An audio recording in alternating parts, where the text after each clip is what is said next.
Well, disturbing dash cam video just released shows a white Chicago police officer killing a black teenager while on duty. We're going to show you the video in just a moment, but I want to warn you first, the video is graphic.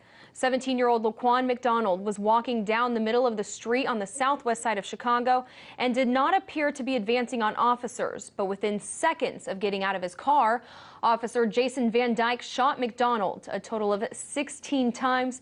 Many of those shots appear to be fired with McDonald already slumped on the ground. As you'll see in the video, McDonald is carrying a knife in his hand. We're about to get the video right now. You see him walking on the street with a knife in his hand, but he appears to be walking away from the officers. Even the Cook County prosecutor says he never advanced on the officers, never moved toward them. He is shot to the ground and then shot multiple times, 16 total.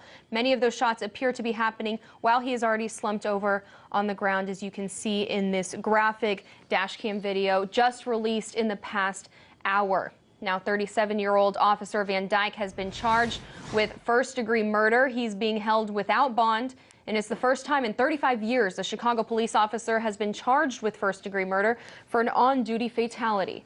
McDonald's family did not want the video to be released to the public, and now they are asking the city of Chicago to stay calm and peaceful. But we are seeing people go out into the streets right now in Chicago following about an hour ago the release of this video. Well, joining me now to discuss is retired Chief Deputy US Marshal Matthew Fogg.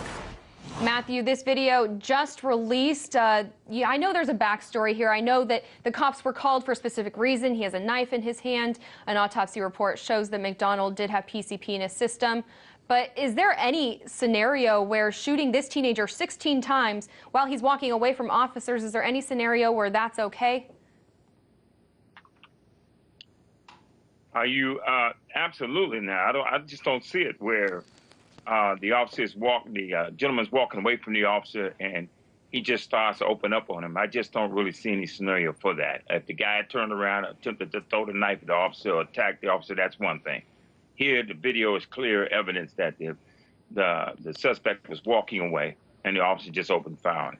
Now, Matthew, as someone in this field, what do you see when you watch this video?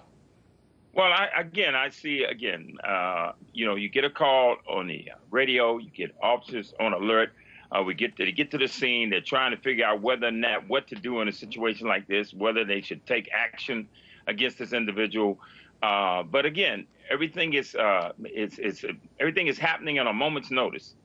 But the other officers who were there on the scene, even the one who had the dash camera on the particular suspect, none of those officers fired their weapons. So you ask yourself again, and we say this all the time, when you're around other officers, and somebody starts firing their weapon, usually other officers will start to fire at the same time. In this situation, it doesn't appear to be, but there were 16 shots fired. I am assuming they all came from that one officer, but the bottom line is it didn't seem this guy was a threat. He was walking away. Why did it take so long? Why did it take 13 months for this video to come out? Because when we look at the video now, we can see that it really shows, it puts bad light on this situation. And maybe, of course, with all of the other things that's been going on in public trust with police, they were concerned about, I guess, people uprising and what people would do. And Matthew, that's something that I wanted to ask you. This happened 13 months ago, and the prosecutor admitted that a judge's order to release the video made her move up the announcement of the charge of first-degree murder for the officer. So why did this investigation need to take 13 months to even come to that charge when we're looking at this video and seeing what it appears to show us? Well, see, and again, that's all what's putting a taint on law enforcement all over the country is, are we hiding things? Are we not being transparent with the public?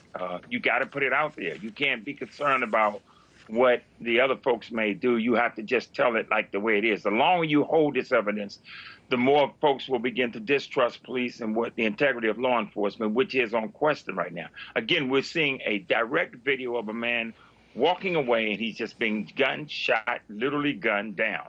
And again, there was no reason for it, but this officer kept his job, I assume, and unless they were paying him for well over a year, and now he's being charged with murder. So it seems like this is something that could have been wrapped up a long time ago.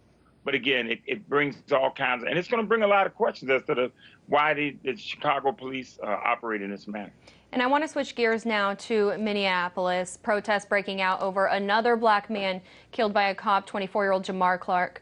Now, there are conflicting reports over whether Clark was in handcuffs when he was shot or whether he was trying to take the officer's gun. Those details, this shooting was only 9 days ago, we're not sure about. What do we know about the Jamar Clark situation and now the protests that are taking over Minneapolis?